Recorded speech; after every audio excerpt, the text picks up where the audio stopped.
आता जे उमेदवार आहेत अक्षयदादा शिवाजीराव कर्डिले हे देखील कर्डिले साहेबाच्याच पावलावर पाऊल ठेवून काम करत आहेत. नागरिक समस्या सोडून ते प्रत्येक माणसाच्या सुखदुःखात सगळ्या समस्या मानून घेणार आहे. गोविंदांना मोकाट निवडून येतील. अण्णांनी बऱ्याचशा मुलांचे शिक्षण सुद्धा केले, फॅ भरल्या त्यांच्या. जसे साहेब होते तसेच अक्षय कळलेले बी अक्षय कळलेले आणि साहेब एकच येतं.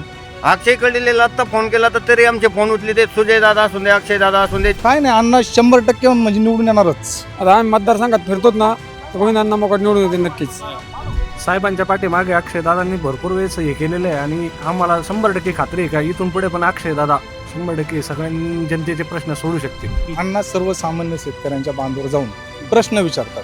विनरने 100% आमदार करडले अक्षयदादाच होणार आहे. सध्या राहुरीची पोटनिवडणूक जाहीर झालेली आहे आणि या पोटनिवडणुकीच्या रिंगणामध्ये सध्या आपल्याला भरपूर उमेदवार पाहायला मिळतात आणि राहुरीचा जो मतदारसंघ आहे यामध्ये आपण आता सध्या करंजी गावात आहोत.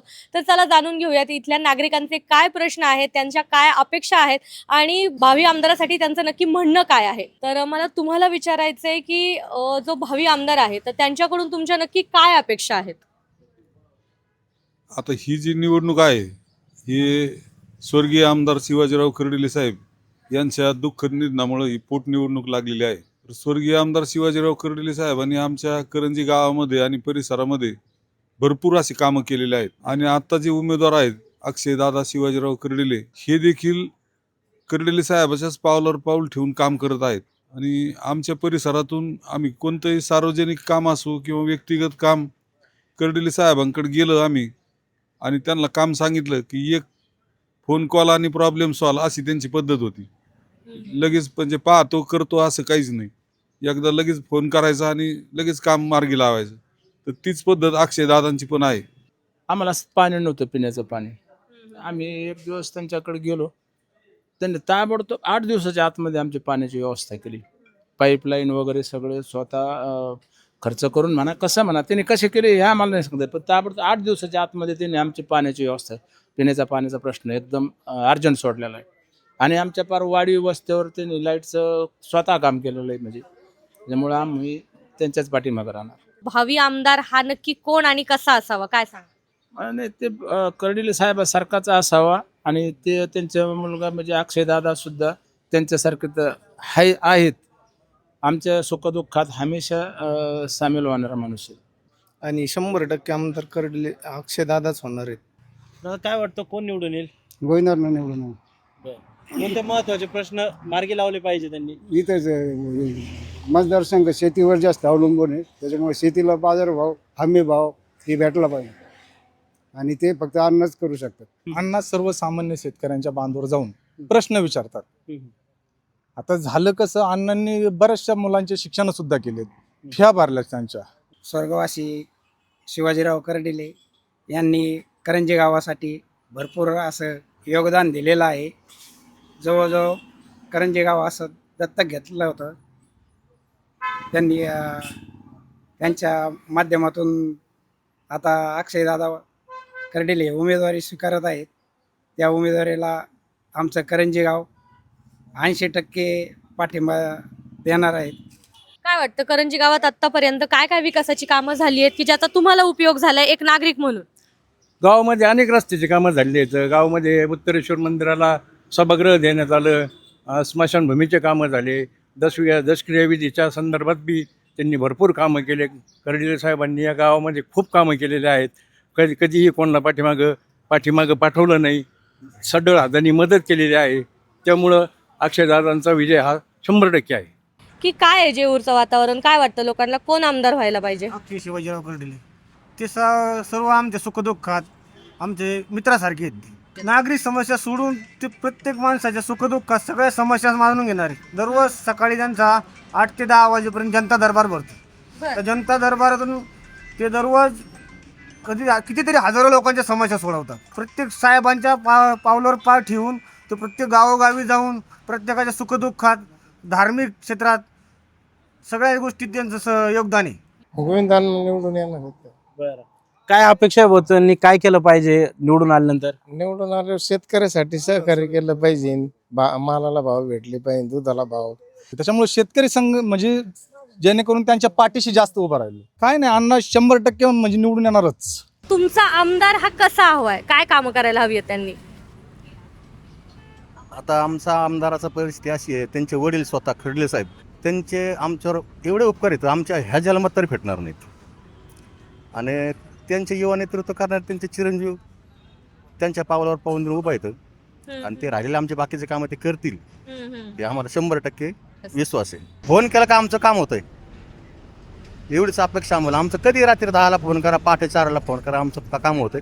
काय कामं होण्याची गरज आहे की जे आता युवा आपल्या आमदाराने करावेत, युवा नेत्या निवडून येणाऱ्या नेत्याने करावेत? पाण्याची व्यवस्था, फार पाण्याची अडचण आहे आम्हाला. पाण्याची व्यवस्था करावी गेली, वाटाचे पाणी म्हणा किंवा जल जीवन मिशन ते कामं त्यांनी करावे. साहेबांनी आमच्यासाठी सगळेच कामं केले. आमचं असं कोणतं काम नाही राहिलं. असं आम्ही स्वतः कामं घेऊन गेलो तरी ते फोनवरच सगळे कामं. आणि फोनवर जरी रात्री 12 आणि 1ला फोन केला तरी तो माणूस फोन घेणार होता. आणि आज त्यांचा मुलगा पण आहे ना, तो पण एकदम त्यांच्याच पावलावर पाऊल ठेवून आहे. त्याच्यामुळे सगळं सहकार्य आम्ही त्यांनाच करणार. तर तुमचा कर्डिलेंसोबतचा अनुभव कसा आहे आणि काय वाटतं की त्यांचा मुलगा म्हणून अक्षय दादा हे काम करू शकतील का? करडिले म्हणजे कसं आहे, हे काम करणारे होते. आता याच्यानंतर आता हे काय करतात त्याच्यावर अवलंबून आहे. त्यांच्यासारखे जर त्यांनी खंबीरपणे लोकांशी उभे राहिले तर लोक निश्चितच मतदान करणार. जसे साहेब होते तसेच अक्षय कळलेले बी. अक्षय कळलेले साहेब एकच येतं. अक्षय कळलेला आत्ता फोन केला तर तरी आमचे फोन उचले ते सुजय दादा असून दे, अक्षय दादा असून दे. जे कामं करायचे, जे जर आमचे आमदार पहिल्यापासून जे कामं करतात, एका फोनवर आमचं काम होतं म्हणलं आम्ही दुसरीकडे जाणार नाही ना. नवीन उमेदवार आमचे गोविंदांना मोकाट निवडून यायला पाहिजे. मतदारसंघातले कोणते असे प्रश्न आहे की त्याच्यावरती ही निवडणूक लढवली पाहिजे? रस्ते, पाणी, शेतीविषयक मालाचे, कांद्याला बाजार नाही, परत शेतीच्या दुधाला कोणत्याच मालाला बाजार नाही. तुम्हाला काय वाटतं दादा, कोणते महत्वाचे प्रश्न या निवडणुकीत घेतले पाहिजे? शेती आणि रोजगार, मुलांसाठी महत्वाचं म्हणजे रोजगार. बरं, कोण निवडून येईल असं वाटतं? विनरनं 100%. समोरचे उमेदवार जे आहे त्यांचे वडील आधी आमदार होते. ते काही असू पण अण्णा एवढेच निवडून येणार म्हणजे येणार. इथे काय काय नागरी समस्या आहेत आणि त्या कशा पद्धतीनं सॉल्व्ह झाल्या पाहिजेत? आम्हाला पाण्याची लई मोठी समस्या आहे जीवर भागात. आमची अपेक्षा आहे की तेवढे आहे अक्षयदादांनी पाण्याचा प्रश्न आमचा मिटावा. काय वाटतं की एक युवा म्हणून जसं आपण स्वतः सगळ्या गोष्टी सांभाळत आहोत तसं युवा नेतृत्व म्हणून नव्यानं ते सांभाळू शकतील का? 100% सांभाळतील. साहेबांच्या पाठीमागे अक्षयदादांनी भरपूर वेळेस हे केलेलं आहे आणि आम्हाला 100% खात्री आहे का इथून पुढे पण अक्षयदादा 100% सगळ्या जनतेचे प्रश्न सोडू शकतील. साहेब असताना त्यांनी कामं पण अक्षयदादाने भरपूर कामं केलेली. या पद्धतीनंच अक्षय दादा काम पुढे नेतील अशी तुम्हाला शाश्वत? 100% नेतील. अक्षयदादांनी पहिले कामं केलेले आहेत भरपूर. आम्हाला म्हणजे प्रत्येक कोणत्याही गोष्टीला अक्षयदादांनी कधी अडचण नाही येऊन नाही दिली. प्रत्येक वेळेस फोन केल्यावर फोन उचलतात ते. आणि काही पण जर प्रॉब्लेम असतो आमचे तर अक्षयदादा डायरेक्ट फोन करतात, लावरे ते फोन आहे त्यांच्या त्या शब्दात वजन आहे. डायरेक्ट नाही का कामं येतात ते 100%. काय मतदारसंघात काय वाटतंय, कोण निवडून येईल? मतदारसंघात गोविंदांना मोकाट निवडून येतील.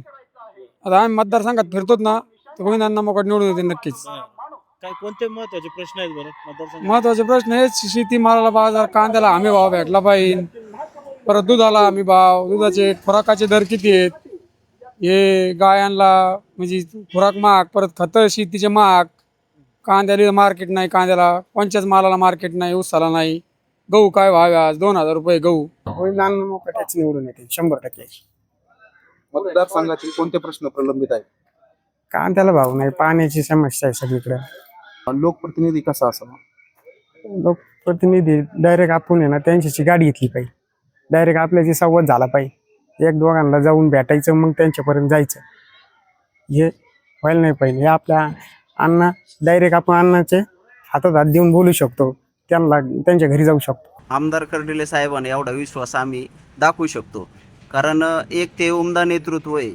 ह्या नेतृत्वावरती आम्ही विश्वास ठेवून आम्ही अक्षयदादांनाच विजयी करणार. कारण कर्डिले साहेबांचा आमच्यावरती फार मोठे उपकार आहेत. त्यांनी आमच्या छोट्या मोठ्या सगळ्या समस्या सगळ्या पूर्ण केलेल्या आहे. आज आम्हाला काम मागण्याची त्यांच्याकडे गरज नाही. त्यांनी आम्हाला मागण्याच्या अगोदरच आमच्या मागण्या पूर्ण केलेल्या आहेत. जीवरमधले भरपूर कामं त्यांचेच आहे अक्षयदादाचे जे. आणि साहेबांचे कसे कामं भरपूर आहे. साहेबांचे कामं जीवर गावात म्हणजे राहुरी भागात आहे ना, राहुरी भाग, नगर भाग आणि पातळी भागात साहेबांचे कामं भरपूर आहे सध्या. त्याच्यामुळे साहेबांच्या मागं आम्ही अक्षयदादा आहे, अक्षयदादांच्या मागं आम्ही संपूर्ण जनता राहणार.